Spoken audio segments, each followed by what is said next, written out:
آج ہم ایک بہت ہی گہرے اور طاقتور تصور پر بات کریں گے۔ خلیفہ ہونے کا مطلب کیا ہے؟ یہ روحانی قیادت کیا ہے؟ اور زمین پر اپنے اصل منصب کو ہم کیسے دوبارہ حاصل کر سکتے ہیں؟ ہم ایک ایسے دور میں جی رہے ہیں جہاں ہر طرف ایک ہی سوال گونج رہا ہے، رہنما کہاں ہیں؟ یہ ایک بے چینی بھرا سوال ہے نا؟ اور یہ ہمارے آج کے دور کی شاید سب سے بڑی پہچان بن چکا ہے۔ اور اس سوال کی وجہ ہماری چاروں طرف ہے۔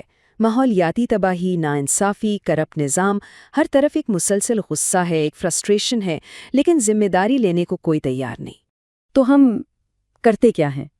بس سکرول، شکایت اور انتظار۔ ہم سب ایک طرح سے تماشائی بن گئے ہیں، اس امید میں کہ کوئی ہیرو، کوئی مرکزی کردار آئے گا اور ہمارے سارے مسئلے حل کر دے گا۔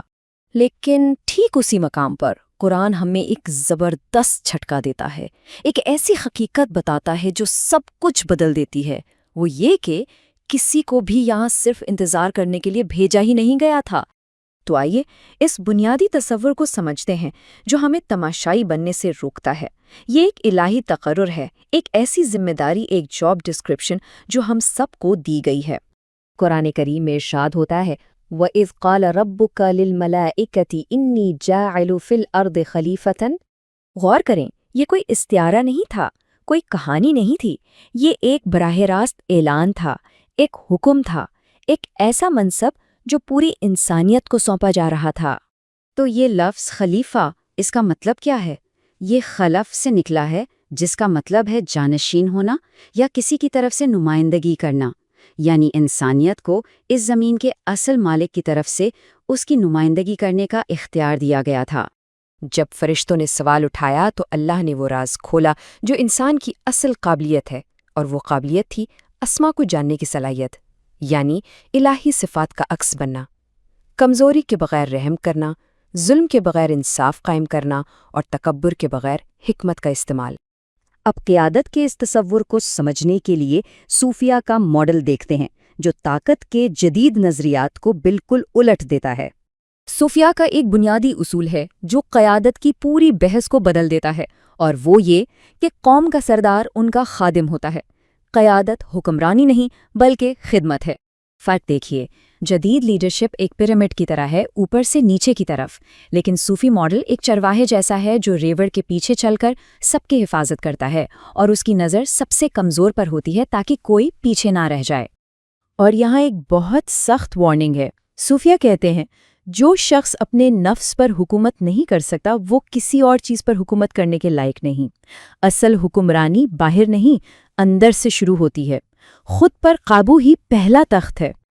اب اس قدیم حکمت کو ذرا جدید سائنس کی روشنی میں دیکھتے ہیں تاکہ یہ سمجھ آئے کہ اثر و رسوخ اصل میں کام کیسے کرتا ہے۔ ایک تھیری ہے جسے سوشل کنٹیجن کہتے ہیں۔ اس کے مطابق ہمارے جذبات اور رویے، چاہے وہ اچھائی ہو یا برائی، ایک لہر کی طرح پھیلتے ہیں، اور ایک شخص کا اثر اس سے 3 درجے آگے تک جا سکتا ہے۔ اور بالکل اسی طرح جیسے فزکس میں فیلڈ تھیوری کام کرتی ہے، ایک رہنما کی اندرونی کیفیت یعنی اس کا حال الفاظ سے نہیں بلکہ اس کی موجودگی سے ایک فیلڈ یا میدان بناتا ہے۔ ایک خلیفہ اپنے ارد گرد سکون اور ٹھہراؤ کا میدان پیدا کرتا ہے۔ یہاں ایک بہت گہری بات ہے۔ حقیقی اختیار کسی عہدے یا طاقت سے نہیں بلکہ اندرونی سکون اور ٹھہراؤ سے آتا ہے۔ جو شخص کمرے میں سب سے زیادہ پرسکون ہے، دراصل وہی اس پر حکومت کر رہا ہے۔ تو یہ سب تھیوری تو بہت اچھی ہے، لیکن اسے عملی زندگی میں کیسے اپنایا جائے، اس کے لیے ایک بہت ہی سادہ پروٹوکول موجود ہے۔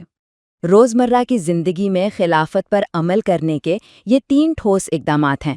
پہلا، خود سے پوچھیں آج میرے سپرد کیا علاقہ ہے؟ وہ آپ کا کمرہ ہو سکتا ہے، آپ کا خاندان یا آپ کا کام۔ دوسرا، کسی ایک جگہ کو چنیں اور اسے بہتر بنائیں، اسے صاف کریں، خوبصورت بنائیں۔ اور تیسرا، خدمت کا کوئی ایسا کام کریں جسے کوئی نہ دیکھے، جس کا کریڈٹ نہ لیا جائے۔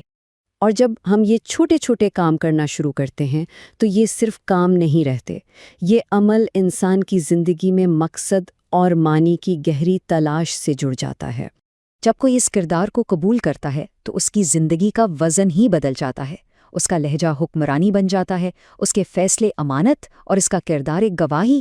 زندگی کا مقصد دوسروں کی واہ واہ سمیٹنا نہیں بلکہ حقیقی بادشاہ المالک کی خدمت کرنا بن جاتا ہے۔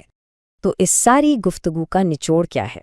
نچوڑ یہ ہے کہ ہماری دنیا کو مزید انفلوئنسرز کی ضرورت نہیں ہے، اسے ایسے لوگوں کی ضرورت ہے جو ذمہ داری اٹھائیں، اسے مزید خلیفہ کی ضرورت ہے۔